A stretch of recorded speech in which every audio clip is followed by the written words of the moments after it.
ეკომეტრი.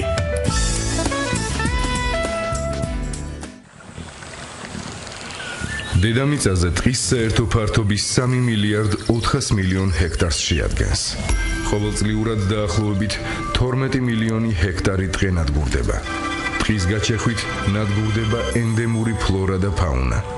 გადაშენების ზღვარზე დგება ლოკალური ჯიშები, იცვლება ეკოსისტემა და რაც მთავარია, ტყის გაჩეხვით ჩვენ ვანადგურებთ დედამიწის ფილტვებს. ერთად გავუფრთხილდეთ გარემოს.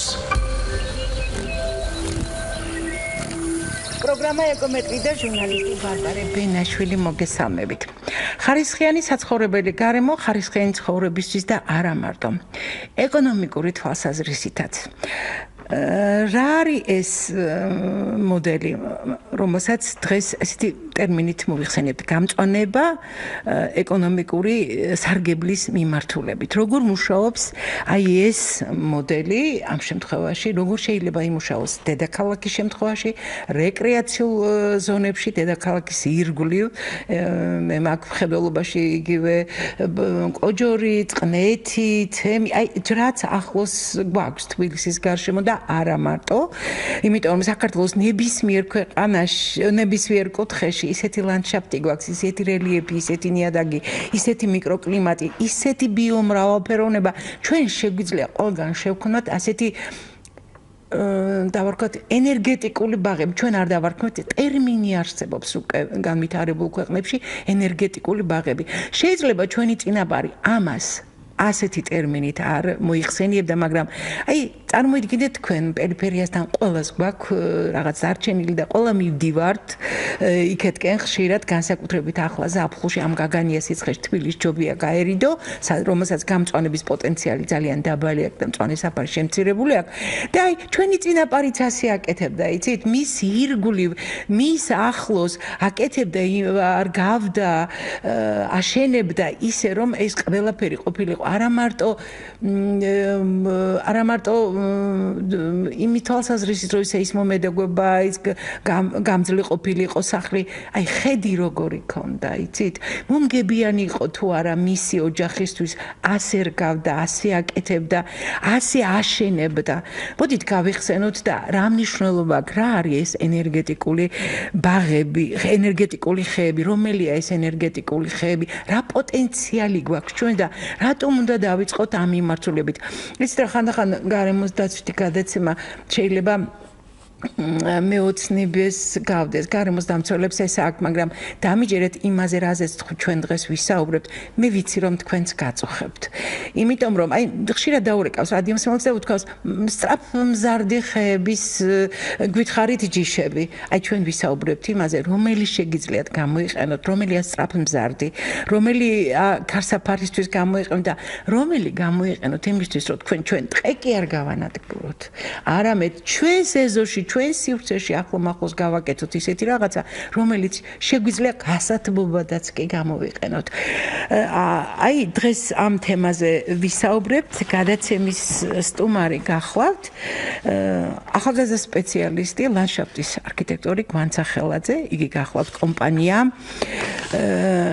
დაგენბახ ლენდსკეიპის წარმომადგენელი საქართველოში, ლენდსკეიპის წარმომადგენელი საქართველოში. მე იმედი მაქვს დაინტერესებით ამ თემით, იმიტომ რომ გვანცა ჩემთან, რა თქმა უნდა, წინასწარ ვისაუბრეთ ჩვენ ეთერში შემოსვლამდე და პირდაპირ ასე მითხრა, თბილის ყველა ქალაქი ჯობია საცხოვრებლად. გვანცა, ძალიან დიდი მადლობა. მე რადიომსმენელებს შევახსენებ, ჩვენი ტელეფონის ნომერია, პირდაპირ ეთერში ვართ 22 91 92 22 92 92. დაგვირეკეთ. გვანცა ძალიან კარგი სპეციალისტია, დარწმუნდებით თქვენ თვითონ და კითხეთ ბევრი რამ, რასაც მე ვერ ვკითხავ და მაინტერესებს. მოგესალმებით, დიდი მადლობა მოწვევისთვის. თქვენ შესავალში ახსენეთ სარეკრეაციო ზონების ეკონომიკური ღირებულება, მისი ესთეტიური ღირებულება, ეკოლოგიური. რა თქმა უნდა, ეს ყველა ასპექტი ძალიან მნიშვნელოვანია, როდესაც გარკვეული ტიპის ლანდშაფტურ გეგმარებაზე ვსაუბრობთ. შესაბამისად, ალბათ ყველაზე საინტერესო იქნება თუ გავაკეთებთ მათ შერწყმას და გავაკეთებთ ისე, რომ ლანდშაფტური სივრცე, ლანდშაფტური არქიტექტურა ემსახურებოდეს არა მხოლოდ ესთეტიურ და ეკოლოგიურ ღირებულებებს, არამედ ეკოლოგიური თვალსაზრისითაც იყოს მომგებიანი. რეალურად ჩვენს ქვეყანაში ეკოლოგიური და ეკონომიური. თუმცა ის რაც ეკოლოგიურია, ეკონომიურია, ეს თავისთავად, მაგრამ უშუალოდ ვისაუბროთ პირდაპირ სარგებელზე. პრობლემა რა აქვს ლანდშაფტის არქიტექტურას და გამწვანებულ სივრცეებს, სარეკრეაციო ზონებს? ისინი არ არიან პირდაპირ შემოსავლის წყაროები. შესაბამისად, თუ არსებობს გარკვეული ღია სივრცე და არსებობს ინვესტორი ყოველთვის ცდილობს, რომ ღია სივრცეში მოაწყოს გარკვეულ დეველოპერულ ამოცანებზე მორგებული გადაწყვეტები, მოარგოს, ააშენოს კომერციული ფართი, რათა მიიღოს იქიდან სარგებელი. მოახდინოს, ვთქვათ, მისი ადგილის ტრანსფორმაცია, მოახდინოს, ვთქვათ, ეკონომიკური სარგებელის თვალსაზრისით. თუმცა არის ეს საინტერესო ფაქტი, რომ ლანდშაფტი შეიძლება იყოს ეკონომიკურად სარგებლის მომტანი და მიმზიდველი. რომ ავიღოთ სტანდარტული ლანდშაფტი, მაგალითად, რომლის მოწყობას მიეკუთვნება გარკვეული კლასები არსებობს ლანდშაფტის არქიტექტურულ მიმართულებაში. მესამე კლასის ლანდშაფტი პირობითად ავიღოთ, რომელიც ემსახურება სარეკრეაციო ზონის შექმნას, ინფრასტრუქტურის მოწყობას, პარკის მოწყობას, როგორც იქნება აქ ნარგავები, ფონტანი, ინფრასტრუქტურული ელემენტები, ვთქვათ, დასაჯდომები, ფანჩატურები, ვთქვათ, დექი, ასე შემდეგ. ეს არის უკვე მესამე კლასის ლანდშაფტი.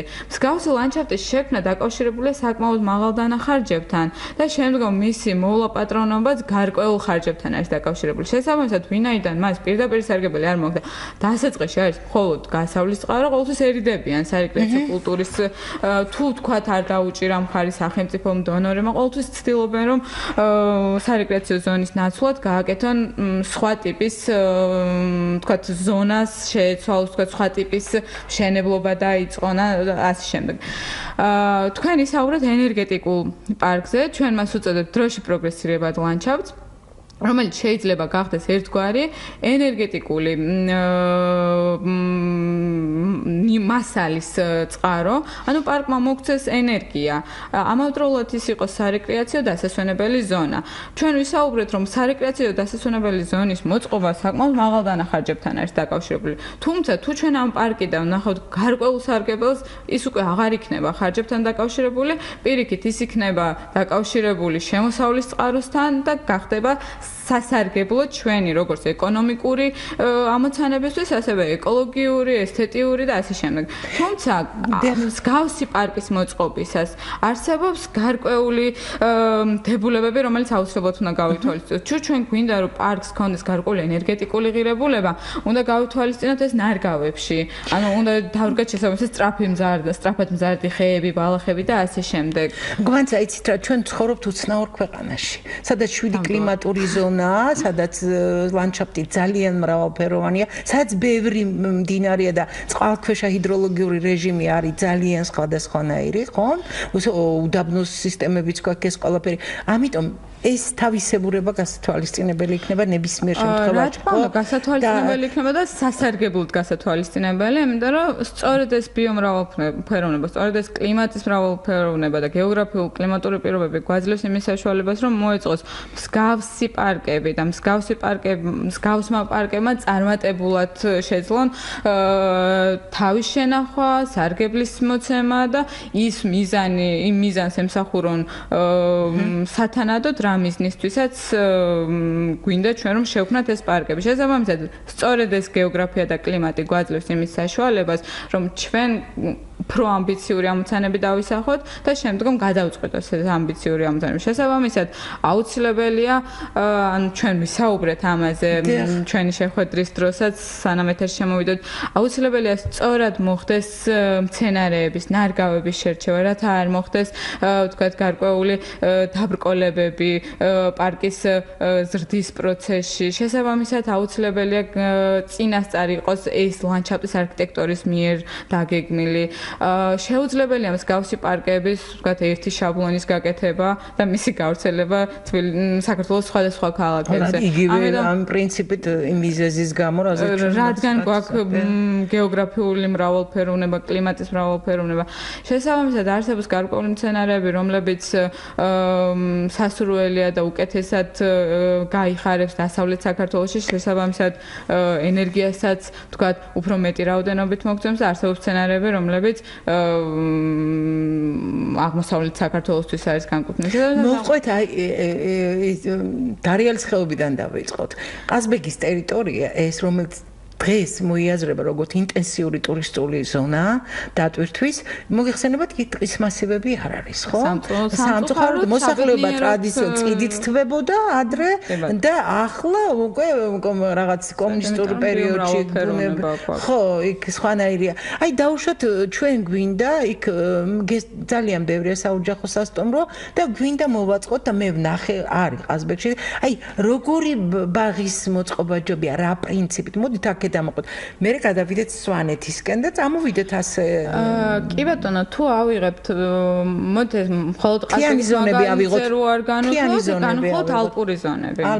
შესაბამისად, ალპური ზონებისთვის არის შესაბამისი მცენარეები, რომლებიც როგორც თუ დაკვირვები ვართ, ალბათ ყველას ქონია გამოცდილება, როდესაც მივდივართ მთაში, ნელ-ნელა მცირდება მცენარეების სიმაღლე და გადავდივართ უკვე ალპურ დაბალ გართხმულ მცენარეებზე. ალპური ზონისთვის დამახასიათებელია ეგრეთ წოდებული ღვია, როდოდენდრონი, სედუმები, მისთვის დამახასიათებელია მთის ყვავილები, მთის ბალახები. შესაბამისად, როდესაც გვაქვს საოჯახო სასტუმრო, თუნდაც ყაზბეგის ან მსგავსი კლიმატის პირობებში, აქ ალბათ უკეთესი იქნება თუ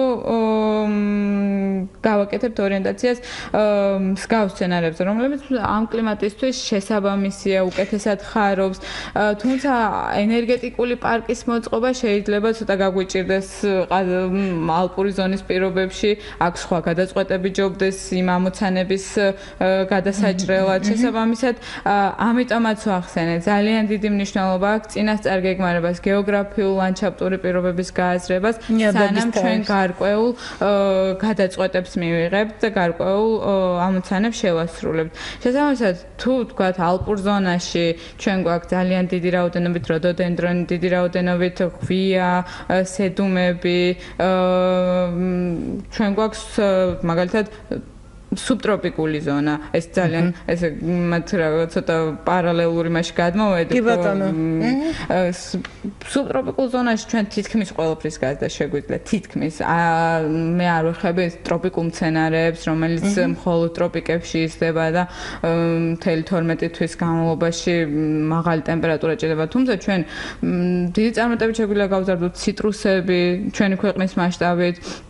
შეგვიძლია გავზარდოთ სხვადასხვა ტიპის დეკორატიული მცენარეები, რომლებიცაც ვთქვათ აღმოსავლეთ საქართველოში გაუჭირდება გაზ და გაიზრდება დასავლეთ საქართველოში. შესაბამისად, ყოველთვის ყველაზე მნიშვნელოვანია ლანდშაფტური არქიტექტურული გადაწყვეტების დროს ერთ-ერთი მნიშვნელოვანი ფაქტორი არის კლიმატი, ძალიან მნიშვნელოვანია მისი გეოგრაფიული მდგომარეობა, რელიეფი, როგორი ნიადაგი გვაქვს, შემცველობა როგორია. ბადი, ქვიშიანი, თიხანარევი, ანუ ამ ყველაფრის გააზრების შემდგომ უკვე იწყება ლანდშაფტური გეგმარება და იწყება უკვე კონკრეტული ბაღის, პარკის მოწყობა. ჩვენ საუბრობდით ენერგეტიკულ პარკებზე, მაგალითად. აი ეს მინდოდა მეკითხა ახლა როგორ გამოვიყენთ, აი როგორ შევარჩიოთ ის, რომ ჩვენ გათბობაზე ნაკლები მივიღოთ დანახარჯი, მაგრამ ჩვენ გქონდეს პარკი, რომელიც მუდმივად მოგცემს საშუალებას დავდგათ ერთი პატარა პალეტების გასაკეთებელი დანადგარი, რომელიც უკვე შეიძლება შემოინტენსიურად და ჩვენ ეს გავაკეთოთ. გასაკეთებელი დანადგარიც არ დადგა, შესაძლებელია არსებობს სპეციალური დამაქუცმაცებელი, რომელიც ბევრად უფრო იაფიჯდება, ვიდრე პალეტების დაზგა, ესე ვთქვათ. შესაბამისად, ბევრად უფრო გამართლებული იქნება. რა ხდება ამ შემთხვევაში? ჩვენ მაგალითად ეხა ერთ-ერთ პროექტზე ვმუშაობთ, რომელიც ახლა ხანს მობილური თქვირეკავენ ველოდება გისმენთ. ალო, ხალბატონო, გირეკავთ მე ახლა თქვენ ქუთაისიდან. დიახ. პატარა დისონანსი ხო არ გეწყინება თუ შე? არა, არ გვეწყინება თუ ქუთაისში ბევრი კი ბატონო, უსებ. ხო, ახლა რა ხდება? ქუთაისში წინა მთავრობის დროს სანამდე მოვიდოდა, მანამდე და ასფალტზე რო გაივლიდა მანქანა და ჭიმახში. ესე იგი, რო შეგვაწყებდა სახეში, ამია ჯანჯუხასავით ვიყავით ამოვლებული. მე წინა მთავრობამ ეს ყველაფერი მოაწესრიგა, იცით? ტროტუარების გააკეთებია, ავტოქარხვის 300 ძირი ხეც მოჭრაოტია იოსელიანის დარგული, კი ბატონო. რატო არა უშავს, ასე მალე იზრდება? ისეთ, მასე მუხურია სოფელში, სოფელი იმაში, სამეგრელოში და მთელი მუხურის ტყე მოჭრენ, მაგრამ ეს ახლა ხალი ხდება, ხალ კი ბატონო. მე კი არ უძგები ახლა იმისკენ კი არ ვარ და ამის არა, ჩვენ სამშობლოსტები ვართ და არავის სისტემები არ ვართ. შეიძლება ჩემ ქვეყანას, ხო, ამას ვიგებთ. მერე ბინების სულ გარემონტა, ესე იგი, გარედან მაინც ხედი მისა, იცით?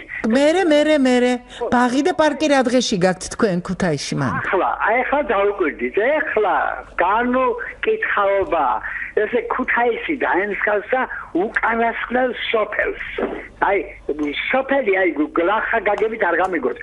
სოფელი, რომელსაც არ აქცევენ ყურადღებას, ხალხი გაქცეულია. ასეთი უდაბნოთ აქცეული, თუ უბედურობა და უძახო, ამას არ. რატომ პარლამენტი გაქვთ მანდ და ძალიან ინტენსიური დატვირთვა? ბატონო, ეს პარლამენტი წაიღეთ, თქვენი კირიმე და კონდეთ, მაგი თემი შენობა წაიღეთ, არ გვინდა, ხალხის კეთილდღეობა გვინდა. კარგად საუბრობს ეს ქალბატონი, მე მას ვენაცვალე, არაჩვეულებრივი ადამიანია.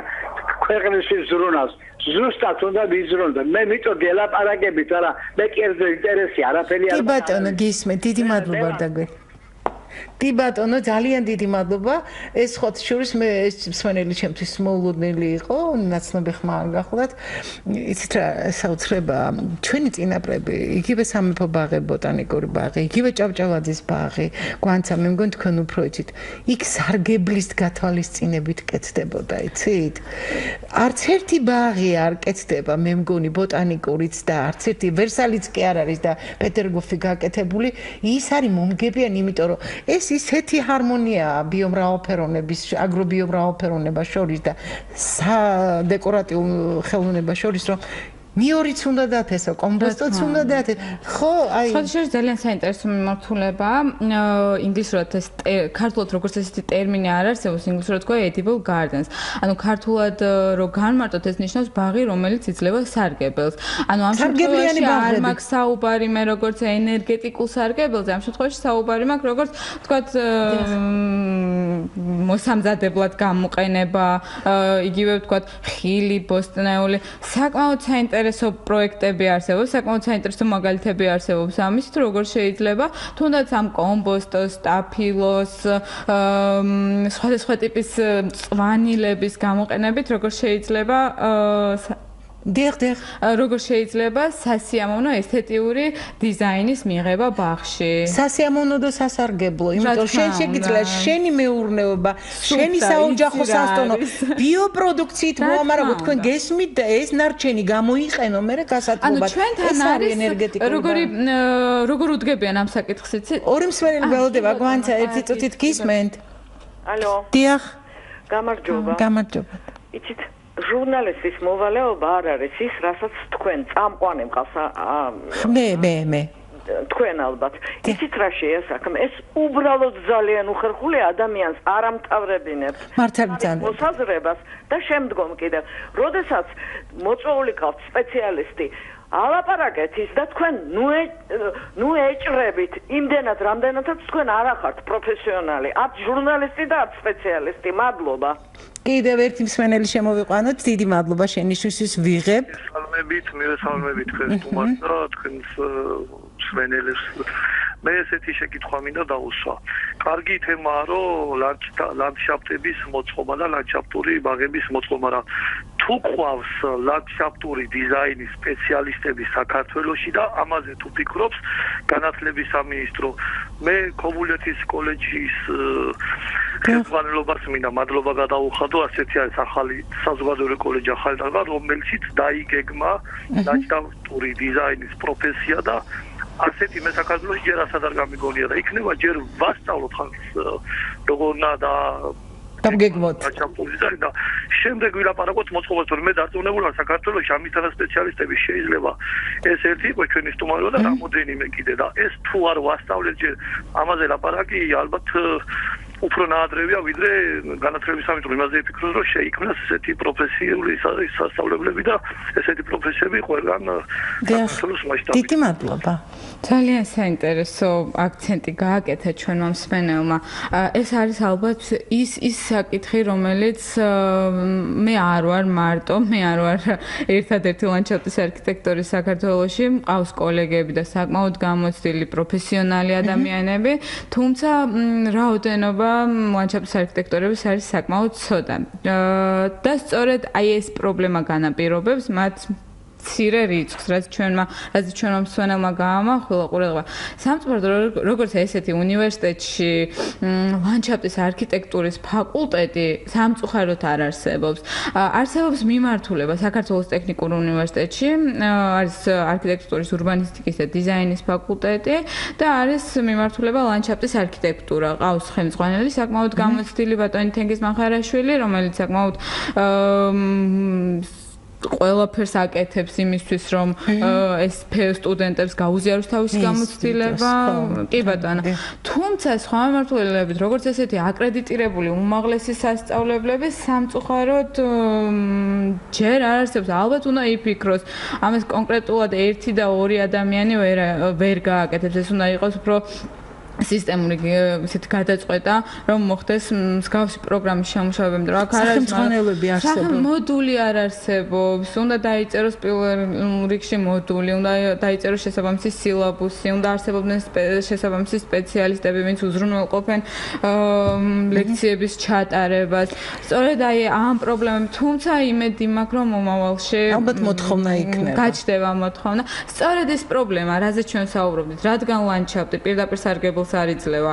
არ იყო აქამდე ლანდშაფტის არქიტექტურა პოპულარული პროფესია საქართველოში, შესაბამისად არც იყო ამის აუცილებლობა, რომ ვთქვათ, შეიძლება იყო აუცილებლობა, თუმცა უფრო მეტად იურიდიული მიმართულება, ეკონომიკური ვითარდებოდა. თუმცა იმედი მაქვს, რომ ტექნიკური მიმართულებები განვითარდება მომავალში და უფრო მეტი შესაძლებლობები ექნება.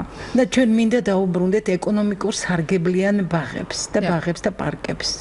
მე საუბარი მაქვს არა დედაქალაქში, იმიტომ რომ სადაც ინტენსიური მოძრაობა იქ არ შეიძლება მოსარგებლიანი იყოს ამ შემთხვევაში, ხო? შესაძლებელია. ორი მსმენელი გველოდება, მოდი შემოვიყვანთ გისმენთ. მოგესალმებით. გამარჯობა. უკაცრავად ცოტა სხვა კითხვა, მაგრამ მაინც სარგებლიანობაზე საუბრობდით სცენარეების და აი მაინტერესებს მაქვს ორი ძირი, ეს ვარდისფერი ვარდი და მურაბის ვარდს ვერ შოულობ ხოლმე და თუ შეიძლება რომ ესენი მურაბისთვის გამოვიყანო. დიდი მადლობა. სიმართლე გითხრათ, მეორესაც მოусმენთ გისმენთ. მოგესალმებით დიდი პატივისცემით, ხალბატონო ბარბარე, მივესალმებით თქვენ სტუმარსაც. მინდა მადლობა გადაგიხადოთ ამ საინტერესო და არა მხოლოდ ამ გადაცემისთვის. ესით რა, იმ ხალბატონის შენიშვნას აბსოლუტურად არ ვიზიარებ. მე ვიზიარებ. სწორით რომ ბრძანდებოდეს ხალბატონი, მაგრამ რასაკვირველი არ ბრძანდება სწორი.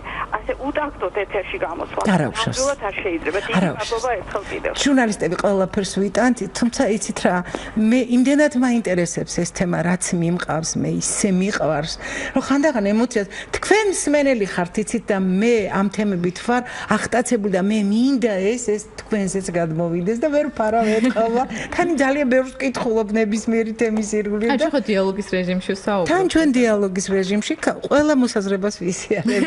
ჟურნალისტებს ყველაფერი გვხვდება, რატომღაც ყველა მათრახე.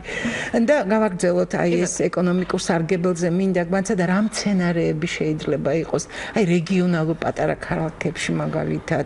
იგივე საოჯახო სასტუმროები მე ძალიან მინდა ის რომ აი აგრარული მიმართულებითაც კარგი იყოს, განვითარდეს, ტურისტულითაც და მომგებიანი იყოს. ანუ რაც შეეხება მცენარეებს კონკრეტული რეგიონებისთვის, მაგალითად მსგავსი პარკების მოწყობა, დროში პროგრესირებადი პარკების მოწყობა ძალიან გამართლებული და ესეთი ერთ-ერთი გამოსავალია მაგალითად იმ ქალაქებისთვის, რომლებმაც შეიძლება ცოტა ლანდშაფტის არქიტექტურის კუთხით არ არის ეს თემა, მაგრამ იმ ქალაქებისთვის, რომლებმაც მოაწერეს მერთა შეთანხმებას 2019, რათა მათ უნდა შეამცირონ.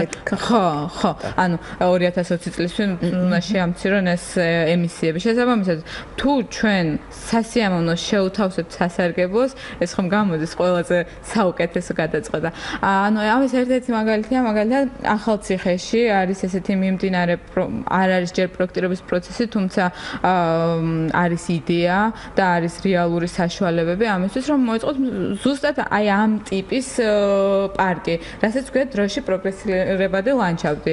ტერიტორია არის დაახლოებით, პარკის ტერიტორია არის 5 ჰექტარი და პარკის გვერდზე მიმდებარე ტერიტორიაზე არის სპორტ სკოლა, რომელსაც ესაჭიროება ენერგია, რა თქმა უნდა, თბური ენერგია. შესაბამისად, პროექტის ფარგლებში ჩვენი კომპანია ეხახდება ეს მიმდინარე პროცესი, დარწმუნებით ვერაფერს კონკრეტულებს ვერ ვიტყვი, თუმცა ეს არის ერთ-ერთი მაგალითი თუნდაც საქართველოში როგორ შეიძლება მსგავსი დროში პროგრესირებადი ლანდშაფტის მოწყობა და იდეა არის რა, რომ ბალახოვანი და მერქანისებრი მცენარეებით შევძლოთ პარკის იერსახის ძირითადი იერსახის მოწყობა.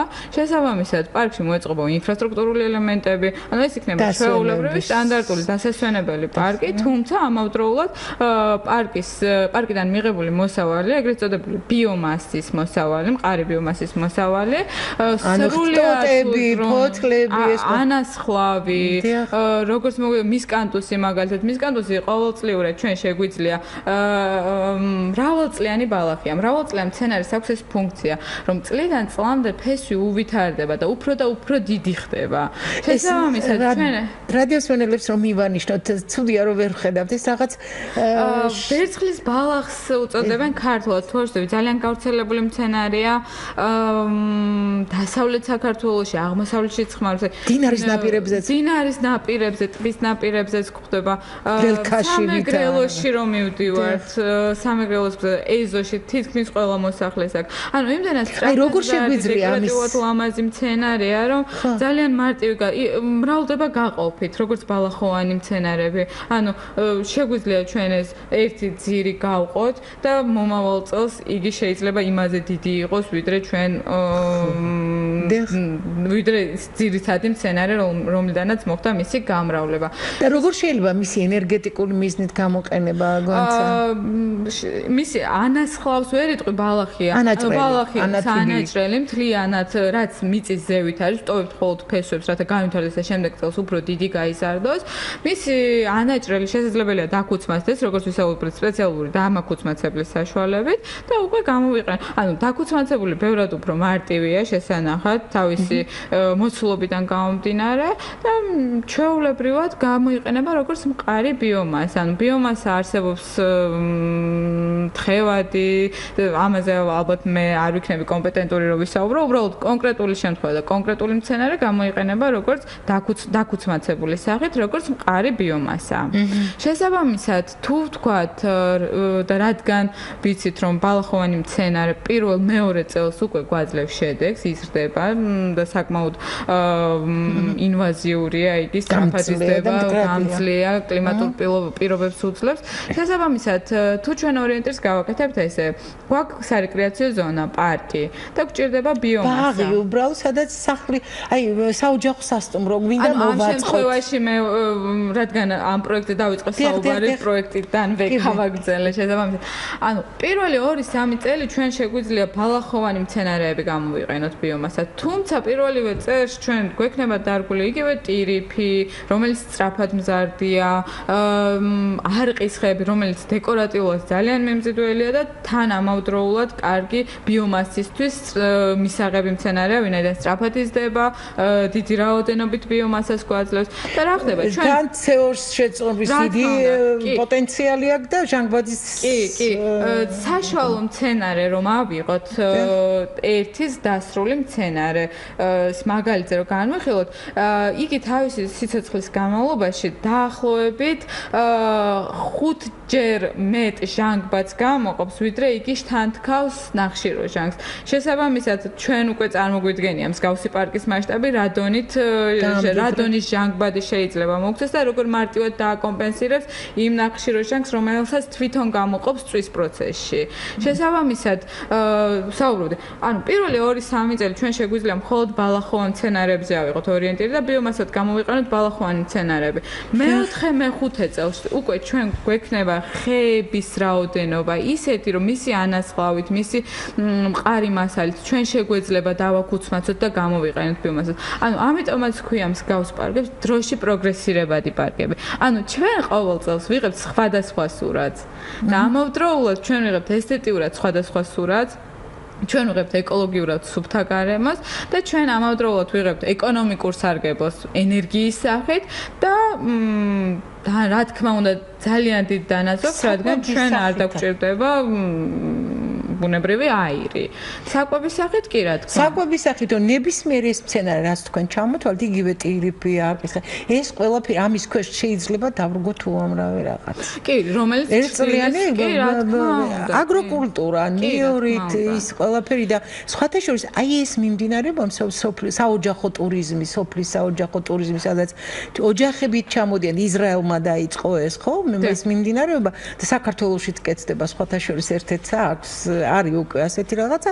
Შეუძლია ოჯახები ჩამოდიან, უვლიან ამ პამიდორს, ხახს, ნიორს, როგორ დაწნა შენ კომპონენტით შეგაქვს და ეს ძალიან ძვირადღირებული ტურიზმია. კი, რა თქმა უნდა და აგრარული მიმართულებით კიდე ერთი საინტერესო ფაქტი არის, ჩვენ რო საუბრობთ დროში პროგრესირებად ლანდშაფტზე, როცა ვთქვათ, მისი ვიზუალური ესთეტიკა იცვლება წლიდან წლამდე მაგალითად რაც შეეხება ვთქვათ ისეთ კულტურებს რომელიც გამოიყენება საკვებად აქაც არის ერთი მიმართულება აქ არის ეგრეთ წოდებული ნაკვეთთა ცვლის პროცესი ნიადაგ მონაცვლეობა რათა არ განვითარდეს დაავადებები ვთქვათ თუ ერთი და იგივე ნიადაგზე ჩვენ 5 წლის განმავლობაში მხოლოდ კარტოფილი დავრგეთ აქ რა თქმა უნდა ბევრად უკეთესად განვითარდება დაავადებები შესაბამისად მხოლოდ გარკვეული ტიპის მინერალებს აიღებს მიწიდან რაც მხოლოდ კარტოფილს ჭირდება და არ არის გამართლებული თუმცა თუ ჩვენ მოვახდენთ კულტურათა მონაცვლეობას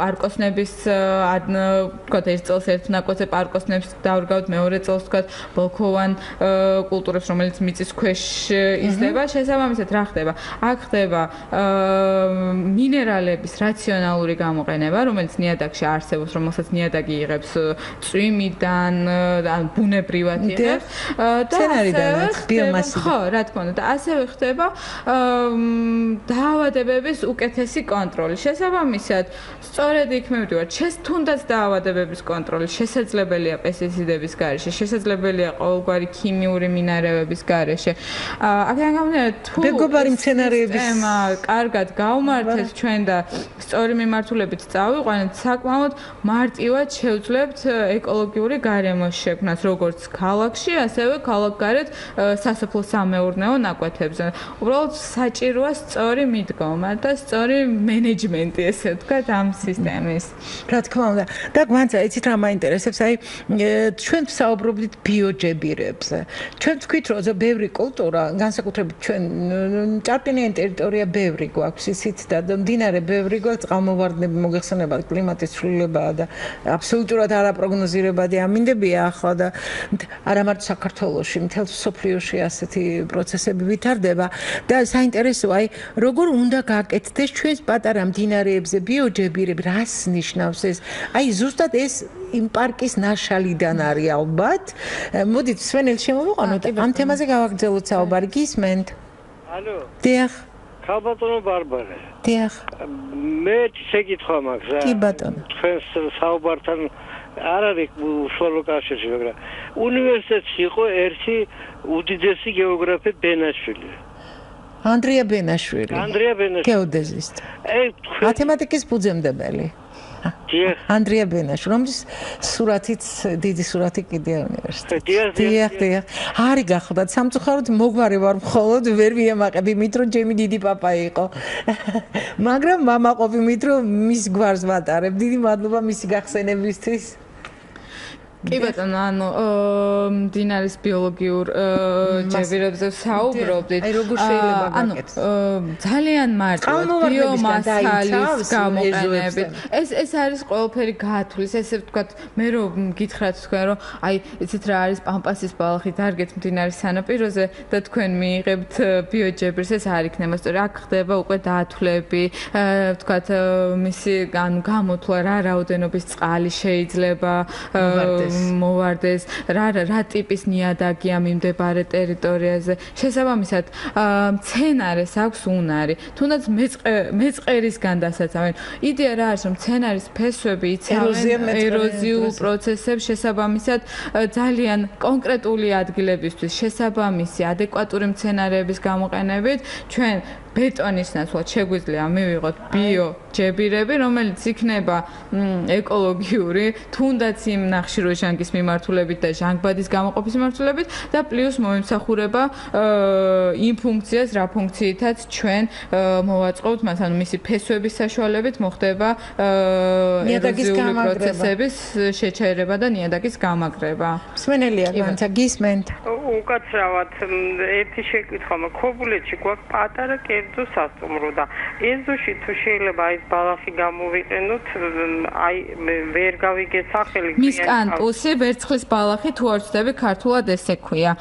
და პამპასის სიმინდს გავს რაღაცნაირად. ნორჩ სიმინდს გავს წვრილი ფოთოლი. შეიძლება რომ გამოვიყენოთ? კი, სხვადასხვა ქობულეთის კლიმატისთვის მარტო მის კანტუსი არა, შეგიძლიათ ძალიან ბევრი მცენარე გამოიყენოთ, რომელიც შეიძლება რომ თქვენი ტელეფონი რომ დამიტოვო და თუ შეიძლება რომ გაგესაუბროთ. დიდი სიამოვნებით. თქვენ ნომერს პრინციპს თუ შესაძლებელია რომ დაუტოვეთ რეჟისორს თქვენი ნომერი და მე ქავტონგან გვანცა დაგირეკავთ დიდი სიამოვნებით. ჩვენ ველოდებით კიდევ ზარს აუცილებლად დაგვირეკეთ. მე ძალიან დაინტერესებული ვარ კახეთისკენ გაკეთება ამის, მით უფრო რომ იგივე ჭავჭავაძეების სახლ-მუზეუმი უნიკალური მაგალითია. კახეთსაც ჩვენ ვისაუბრეთ ძალიან ბევრი დასავლეთ საქართველოზე, თუმცა არავინ არ იფიქროს, რომ აღმოსავლეთ საქართველოს მაგალითად ბიომასის და მსგავსი ენერგეტიკული პარკების მოწყობის პოტენციალი არ გააჩნია. უბრალოდ აქ არის საუბარი ჯიშების სწორ შერჩევაზე. იგივე ტირიფი, წიფელი, ნაძვი, ვერხვი, ალბათ, რა თქმა უნდა, იგივე წარმატებით გაიზრდება კახეთში, რა წარმატებითაც იზრდება დასავლეთ საქართველოში. უბრალოდ აქ არის ნიადაგის და კლიმატის სწორი შერჩევა, ადგილის სწორი შერჩევა, შესაბამისად გააჩნია აქ ჩვენ გვაქვს კახეთში ანუ თვითონ ცხოვრების სტილიდან, წესიდან გამომდინარე, თუ აკვირდებით კახეთში ყურძნის კულტურა გვაქვს, დასავლეთში სიმინდის კულტურა გვაქვს, ან თვითონ კლიმატი კარნახობს იმას, სად რა კულტურა განვითარდება. შესაბამისად, რა ჯიშების ენდემური დამახასიათებელი ძალიან მარტივია, თუნდაც იმის კონკრეტულად პატარა პროექტისთვის აქ არ არის საუბარი დიდი დროში პროგრესირებადი პარკი, სარეკრეაციო ზონა. აი რასაც ვსაუბრობდით, საოჯახო სასტუმრო, ან თუნდაც კონკრეტულად სახლი, კერძო მაცხოვრებელი. ძალიან მარტივია ენდემური ჯიში, რომელსაც თქვენ გაიხედავთ ქუჩაზე, იზრდება თავისით, ექვემდებარება ტყეებში რაც არის. თვით აღდგენა. შესაბამისად, ანუ ეს თქვენი კლიმატისთვის ადეკვატური მცენარეა, მისი გაზრდა გაგიადულდება. შესაბამისად, ძალიან მარტივია, უბრალოდ მიმოიხედეთ გარშემო და ბუნება თვითონ გიკარნახებ. ტყიდან გამოიტან ჩვენი ყველა ხილის ყველა სახეობა ტყიდან გამოტან და გლეხურ სელექციით არის შემოტან. იგივე მაგალითად თქვენ ახსენეთ ნიადაგდამცავი ფუნქცია. კუნელი რომ დარგო უნიკალური თვისება აქვს ნიადაგდამცავი. კი, რა თქმა უნდა, ეროზიულ მეწყრულ პროცესებში. ფისტა, რომელიც ახლა შემოდის საქართველოში, არაჩვეულებრივი ნიადაგდამცავია, ისეთი რომ ჩათვალეთ, რომ დაბეტონებულია, ნებისმიერ ბეტონზე მაგრად იწევს 400 წელი. ამიტომ არის რომ ტყის ზონა ყოველთვის უფრო მეტად უნიკალურია თავისი თვისებებით. შესაბამისად, იდეა მთავარი მდგომარეობს იმაში, რომ ჩვენ მოვახდინოთ ბუნებრივი რესურსების სწორი გამოყენება და მათი ჩვენთან ახლოს მოტანა. რეალურად ჩვენ ამ ბოლო წლების განმავლობაში უგულვებელყოფთ ბუნებრივ რესურსებს და გადავდივართ რაღაცა ხელოვნური ინტელექტ ჩაბერებით, თუნდაც ბეტონით, ვერებით, უფრო ეს მძიმე მასალებით, თუმცა ძვირადღირებული. იგივე უფრო ალბათ ჯობია უფრო გავიმარტივოთ, მარტივად შევხედოთ ამ საკითხებს და ალბათ ბუნებისთვისაც და ჩვენთვისაც ეს ეაჯობებს. თქვათ შორის ეს არის ყველაზე მისაღები პროცესი მთელი მსოფლიოსთვის. კი, რა თქმა უნდა, ზუსტად ამ მიმართულებით ძალიან აქტუალურად მუშაობს და ფიქრობს, თქვათ, გარკვეული გადაწყვეტები ემსახურება, თუნდაც მწვანე სახურავების მოწყობა, გარდა იმისა, რომ მწვანე სახურავი გვაძლევს ესთეტიურად ლამაზ გარემოს, ის ემსახურება არა მარტო ეკოლოგებს, თქვათ, წყლის შეკავების პროცესს, ჩვენ შეგვიძლია წვიმის წყალი შევინახოთ, გამოვიყენოთ შემდგომ ირიგაციაში. ანუ ეს პროცესები თუ სწორად იქნება მართული, ძალიან მარტივია მათი манипуляცია და მათი გამოყენება ყოველდღიურ ცხოვრებაში. გვანცა, ჩვენ ძალიან ცოტა დრო დაგვჭა, მაგრამ მე მინდა გამოვიყენოთ. აი თბილისს რა ეშველება, როგორ გავიადვილოთ სუნთქვა და ცხოვრება და არა მარტო თბილისში, ცოტა ხანში, არა, იმ რეკრეაციულ ზონებში, რომელზეც აქცენტი დიდია, იგივე ბათუმში მაქვს. სამწუხაროდ თბილისი უკვე მჭიდროდ განაშენიანებული ქალაქია. როგორ შეიძლება გავაკეთოთ აი ივნის რა სცენარები დავრგოთ, რა დავრგოთ ჩვენს ირგო სადაც შეგვიძლია და მერია ნებართვას მოგცემს, რომ გავიადვილოთ სუნთქვა. კი ბატონო, სამწუხაროდ თბილისი უკვე მჭიდროდ განაშენიანებული ქალაქია. ჩვენ გაგვიჭირდება იმ შენობების, ასფალტის საფარის შეცვლა ისევ ბუნებრივი საფარით, ეს უკვე არსებობს, ამიტომ აუცილებელია მივიღოთ ისეთი გადაწყვეტები, რომელიც მოერგება უკვე არსებულ სიტუაციას. შესაბამისად, ქალაქს რომ დაუბრუნოთ, ის მწვანე გარემო ცოტა გაჭირდება, თუმცა არის გარკვეული საშუალებები. ჯერ კიდევ ცოტა, მაგრამ არსებობს ზონები, რომლებიც არ არის განაშენიანებული, თუნდაც თბილისის ცენტრში და აქვს რესურსი იმის, რომ განაშენიანდეს როგორც სარეკრეაციო ზონა. შესაბამისად, აი მაგალითად ეს ტერიტორია არის უნივერსიტეტის ქუჩის მარჯვენა ფერზე, თუმცა მას აქვს სპეცზონის სტატუსი. ანუ ვარაზისხევში? არა, უნივერსიტეტის ქუჩა არის თამარაშვილიდან რომ მიდიხართ მაღლივისკენ. საერთოდ არის ვაკე საბურთალოს სასაფლაო. აქ მარჯვენა ფერზე საკმაოდ დიდი ეხანელა ხდება მისი განაშენიანება, თუმცა საკმაოდ დიდი მწვანე ტერიტორია. მას აქვს სპეციალური ზონის სტატუსი, რომელიც ითვალისწინებს სასაფლაოს მოწყობას. თუმცა ძალიან სამწუხარო, იმიტომ რომ ეს არის ქალაქის ცენტრში, ქალაქის ცენტრალური ნაწილი, რომელიც შესაძლებელია მოეწყოს სარეკრეაციო ზონა. მსგავსი პარკი ძალიან უჭირს მიმდებარე ტერიტორიას, ვაკე საბურთალოს ძალიან ცოტა აქვს გამწვანებული ტერიტორიები. შესაბამისად, ანუ უნდა ვიფიქროთ ალბათ იმ სარეზერვო ტერიტორიებზე, რომელიც შემოგვჭა ჩვენ. ასევე ძალიან მნიშვნელოვანი არის ეგრეთ წოდებული ბრაუნფილდები. კი ბატონო. რას ნიშნავს ეს ბრაუნფილდი? ბრაუნფილდი ნიშნავს მიტოვებულ მიწის ნაკვეთს, რომელიც ერთ დროს დაბინძურებულია, შეიძლება გარკვეული ქიმიური მასალებით, ან დაბინძურებულია რკინა-ბეტონის კონსტრუქციებით და ნაკვეთი წარმოადგენს ინვესტორისთვის, უბრალოდ ნაკვეთი ინვესტორისთვის არ არის მიმზიდველი, იმიტომ რომ მან ის რომ მივიდეს ამ ნაკვეთზე, გაასუფთავოს, მოიყვანოს, ყოველში იმდენად დიდი ინვესტიცია ჭირდება, რომ უკვე აღარ უღერს. შესაბამისად, ეს ნაკვეთები არის სახელმწიფო საკუთრებაში და შესაძლებელია ამ ნაკვეთზე, ვთქვათ, მწვანე დასახლების გაკეთება, ან შესაძლებელია მისი სარეკრეაციო ზონად გამოყენება, რომ ნელ-ნელა დაუბრუნოთ ეს გამწვანებული ღია სივრცეები ქალაქს. გარდა მერიამ გამოისყიდა ბევრი ნაკვეთი ასე. უმეტესობა საკუთრებაში იყო, არც დაჭიროებია გამოსყიდვა. ძალიან დიდი მნიშვნელობა აქვს კიდევ კვარტალს შორის გამწვანებას. მთელი ვაჟა, ფშაველას გამზირი, ძალიან ბევრ ადგილას უკვე მოხდა თვითნებურად ავტოფარეხების მშენებლობა. შესაბამისად, ალბათ უნდა მოეწყოს ალტერნატიული სადგომები და ეს ტერიტორია კვარტალს შორის გამწვანება დაუბრუნდეს მოსახლეობას. მოეწყოს საზღვარგარეთ არის ამის ძალიან კარგი გამოცდილება. ეწყობა კონსტრუქციები, რომლებიც ნახევარი მიწის ქვეშ არის, ნახევარი მიწის ზევით არის ავტომატიზირებული, ხდება მანქანების ავტომატურად გადაადგილება და იკავებს იმის მიათედ ნაწილს, რასაც ახლა ჩვენი გრანდიოზული ავტოფარეხები, სადაც ყველას რაღაცა გარდა იმისა, რომ მანქანას აყენებს, სხვა ფუნქციითაც აქვს გამოყენებული. შესაბამისად, ამ სივრცეების უკან გარემოსთვის დაბრუნება იქნება ძალიან დიდი მნიშვნელობა. და საოცრება ისაა, რომ მანქანებს არ აყენებენ ამ მანქანებს, იმიტომ რომ აღარ აყენებენ, რაღაც აღარ არის ის საშიშროება, რომ შეიძლება მანქანა ალბათ გაუტეხონ, გაძარცვონ, შესაბამისად, ცდილობენ, რომ გარეთ დააყენონ ეს მანქანები. მსმენელი ერთი გისმენთ.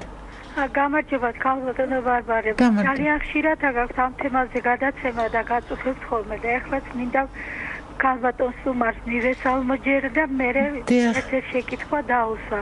მე ბარათაშვილის ქუჩაზე ვცხოვრობ. ჩვენთან ხეები გაჭრეს, გაჩეხეს. ეხლა საშინელი მზე გვაწუხებს, ვერც კი ვჩერდებით იმ მხარეს, სადაც ქუჩის მხარეს და საშინელი გამონაბოლქვი კიდევ პლუს. ხეები ამ გამონაბოლქვს ისრუტავდნენ და ჩვენ ახლა ჩვენ ვისრუტავთ. და ერთი მაინტერესებს, თუ შეიძლება თქვენ რომ მოგცეთ, შეიძლება რომ აქ რამე გაშენდეს ხეები ბარათაშვილის ქუჩაზე, აი კოლმეურნეობის მოედანი რომ არის აი საყოლებაზე მთლიანად. თუ შეიძლება გაშენდეს მწვანე საფარი, რომ ჩვენც გვეშველოს ადამიანებს და ამ გამონაბოლქვიდანაც მზისაგანაც დაგვიფაროს და გამონაბოლქვიდან რაც დავარდა გამონაბოლქვი. დიდი მადლობა. საშინელება თბილისში ცხოვრება თქვენი თქმის არ იყოს მართლა შეუძლებელია. იმიტომ რომ ვეღარ სუნთქა ვერც წინა მხრიდან ვერც უკანა მხრიდან. ეს არის მართლა საშინელება. დიდი მადლობა. ჩვენ მერიის სამსახურის გამწვანების სამსახურიდან გვისმენენ ვიცი და გადავცემთ. ალბათ და მიიღებენ გარკვეულ ზონებს, თუმცა მსგავს პირობებში ალბათ ჩვენ როგორც ესეთი ქუჩას უკან გამწვანებას ვერ დაუბრუნებთ, მაგრამ ალბათ თუ გაქვთ აივანი, ტერასა, უკვე ლოკალურად თუ გადაწყვეტთ ამ პრობლემას, მაგალითად დარგეთ ცოცავი მცენარეები, ფოთოლმცვენი, რომელიც ზაფხულში შეასრულებს ეგრეთ წოდებული მწვანე ჟალუზის ფუნქციას, ზამთარში გაცვიდება ეს ფოთლები და ის მზის სხივი, რაც გვინდა რომ ზამთარში მივიღოთ, მივიღებთ. აივანზე რაღაც გარკვეული ნარგავების მოწყობთ. ეს ძალიან მწირია, ვერ უშველის იმ გლობალურ პრობლემას, რაც თქვენ გაქვთ მანქანების გამონაბოლქვი. თუმცა რაღაცა თავის წვრილს შეიტანს და იქნებ ჟალუზის ფუნქცია მაინც დარაბას ფუნქცია მაინც შეითავსოს და მზე არ შეგაწუხოთ. გვანცა საათობით შეიძლება ამ შესანიშნავ თემაზე თან თქვენთან საუბარი. დიდი მადლობა ძალიან საინტერესო საუბრისთვის. ჩვენ არა მარტო ამ თემაზე, ბევრ სხვა თემაზეც ვისაუბრეთ და გვანცას ხშირად დავპატიჟებთ. ისარგებლეთ მისი დიდი ინტელექტით, გამოცდილებით, არა მარტო ევროპული გამოცდა, ის მთელ საქართველოს იცნობს, ახალ ჩამოვიდა სვანეთში და იმ პრობლემაზეც ვისაუბრეთ. პრობლემა ცუდზეც და კარგზეც და ამიტომ დიდი მადლობა გვანცა, გადაცემის სტუმარი გახდათ ლანდშაფტის არქიტექტორი ქალბატონი გვანცა ხელაძე, იგი გახლავთ კომპანია დაგებბახ ლენდსკეიპის წარმომადგენელი. გადაცემაზე მუშაობდით ჟურნალისტი ბარბარე ბენაშვილი, ხმის რეჟისორი ინგა გოგენაძე. ჩაქრე კოცონი. ნუ გადააგდებ ანთებულ სიგარეტს. ხანძარი ანადგურებს ტყეებს და ქარსაცავსოლებს.